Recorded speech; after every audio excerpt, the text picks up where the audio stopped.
Mic बंद कर दीजिए जी, माइक बंद कर दीजिए।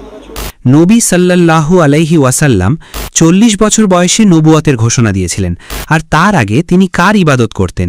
যতক্ষণ আপনি পুরো না দেবেন আমি তার উত্তর দিতে পারবো না। আসসালামু আলাইকুম দর্শক, সকলেই কেমন আছেন? আশা করছি সকলেই ভালো আছেন। তো ডাক্তার জাকির নায়েককে এক হিন্দু ভাই প্রশ্ন করলেন, আমাদের নবী সাল্লাল্লাহু আলাইহি ওয়াসাল্লাম নবুয়ত পাওয়ার আগে সে কার ইবাদত করতেন এবং সে কি অন্য খোদার ইবাদত করতেন কিনা? তো ডাক্তার জাকির নায়েককে সে প্রশ্ন করলেন।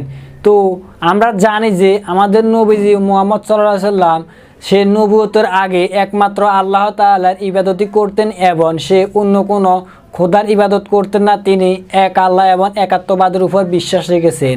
তো নবুয়ত পাওয়ার পরও তিনি কিন্তু আল্লাহর ইবাদত করতেন এবং আল্লাহর দিন প্রচার করতেন।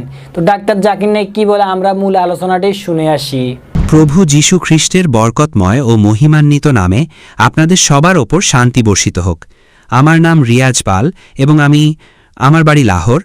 ডাক্তার সাহেব, আমার প্রশ্নটি হলো যে নবী সাল্লাল্লাহু আলাইহি ওয়াসাল্লাম 40 বছর বয়সে নবুয়তের ঘোষণা দিয়েছিলেন, আর তার আগে তিনি কার ইবাদত করতেন এবং কিভাবে করতেন? ভাই সাহেব, একটি ভালো প্রশ্ন করেছেন আমাদের খ্রিস্টান ভাই, যে মোহাম্মদ সাল্লাল্লাহু আলাইহি সাল্লাম নবী তিনি হয়েছিলেন, নবুয়ত লাভ করেছিলেন 40 বছর বয়সে। তো তার আগে তিনি কার ইবাদত করতেন? মাশাআল্লাহ, একটি ভালো প্রশ্ন। মোহাম্মদ সাল্লাল্লাহু আলাইহি সাল্লাম এক আল্লাহর ইবাদত করতেন এবং আল্লাহ ছাড়া কারোর মধ্যে না অন্য কারোর ইবাদত তিনি করতেন না। তিনি বিশ্বাস করতেন যে আল্লাহ সুবহানাহু ওয়া তাআলার কোনো প্রতিচ্ছবি নেই, তার কোনো মূর্তি নেই, আর তিনি কেবল তারই ইবাদত করতেন। 40 বছর বয়সে যখন 40 বছরে পৌঁছালেন, তার কাছে ওহী এলো।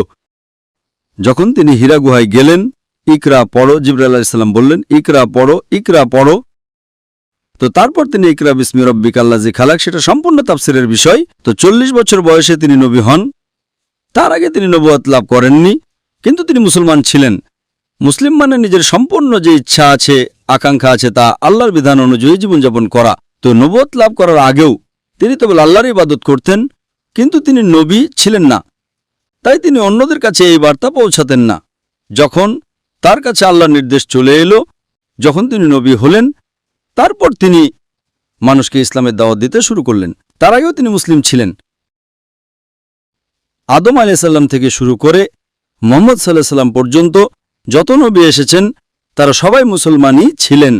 মুসলিম মানে এক আল্লাহর ইবাদত করা এবং আল্লাহ সুবহানাহু ওয়া তাআলার বিধান অনুযায়ী নিজের জীবনযাপন করা। আশা করি আপনি আপনার প্রশ্নের উত্তর পেয়েছেন। তো বন্ধুরা, আজকের এই ভিডিও থেকে আপনি যা বুঝতে পারলেন অবশ্যই কমেন্ট করতে ভুলবেন না। আর এই ধরনের নিত্য নতুন ভিডিও পেতে আমাদের চ্যানেলটি অবশ্যই সাবস্ক্রাইব করে রাখবেন। সো দেখা হচ্ছে নতুন কোনো ভিডিওতে। সবাই ভালো থাকবেন, সুস্থ থাকবেন।